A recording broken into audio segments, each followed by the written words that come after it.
Hola, buenas tardes. Representative Latinos Against Spooky Shit. We're going to be talking about more of the tools used against los spookies. In this one of the more important ones to Mexicans, el tequila.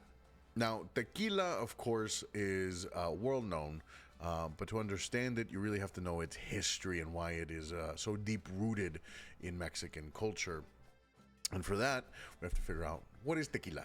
Now, tequila is a distilled spirit that is made specifically from the blue Weber agave plant, a plant that is ginormous in size.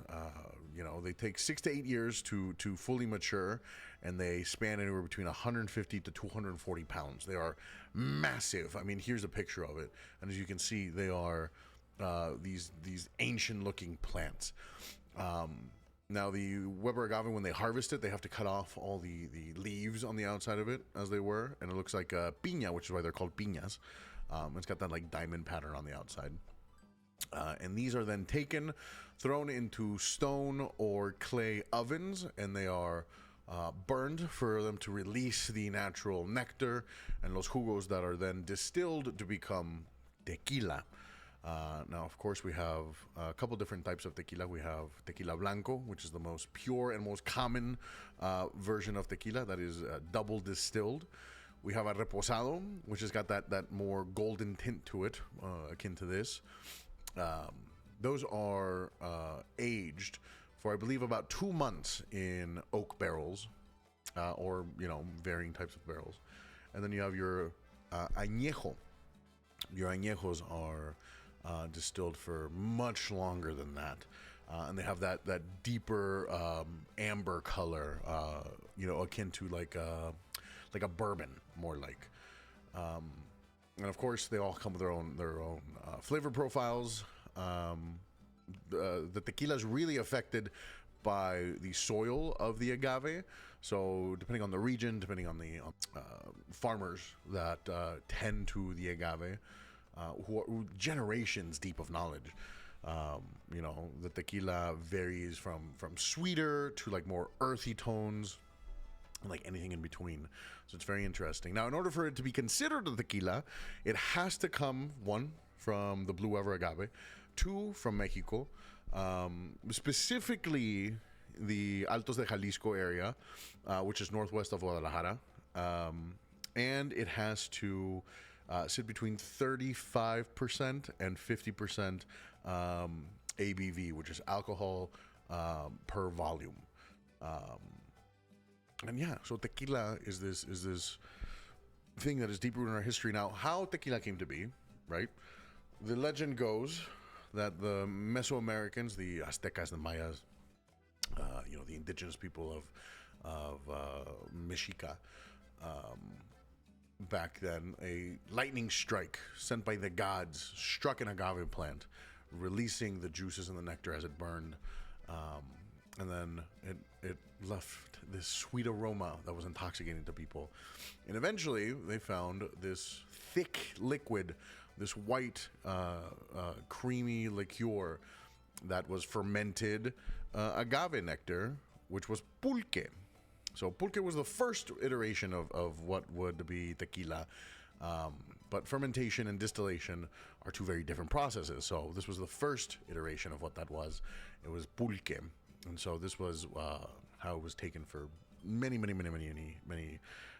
years before around 1519, when La Conquista, the conquistadores, showed up and fucked everything over. We'd be savages. You're killing people on temples to a god. Believe in our god, or we're gonna kill you. You replace violence with violence, brother. Fucks main.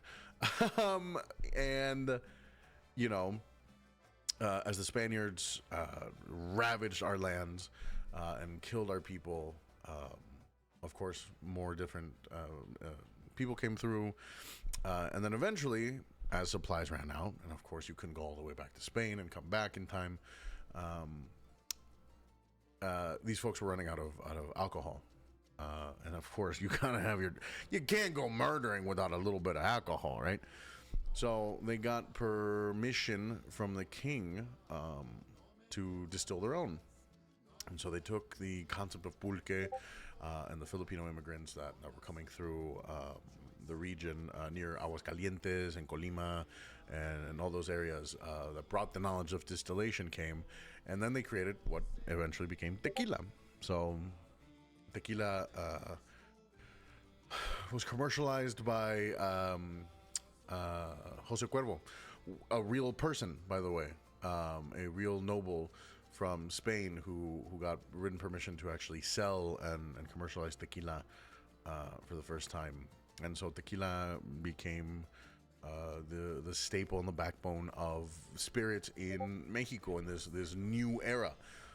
It wasn't until 1974, though, that tequila became the national spirit of Mexico. And of course, you know, it got very specific requirements for it to be considered what it is and what we talked about. So that's tequila. Now, of course, there's so much more details into the distillation process and like all these other things. This is just a very brief overview, and I'll probably eventually be making another video talking about like tequila's how important it was during the Prohibition, during World War II, and you know all these other things that tequila really makes itself known for. But for now, all you got to know is that it is the backbone of Mexico. It is what we are known for. It is what it is known for worldwide, and you should enjoy some, and you should have some. So there's a fun little brief. What is tequila? And as far as why it's important, it burns el espíritu. It revitalizes us. You drink tequila when you're sad. You drink tequila when you're happy. You drink tequila to celebrate. You drink tequila to mourn. You drink tequila to live. And you know, nothing hurts a spirit more than being alive. So, Dios les bendiga, best of luck. Take care of yourselves. And salud. I'd take a shot, but I ran out.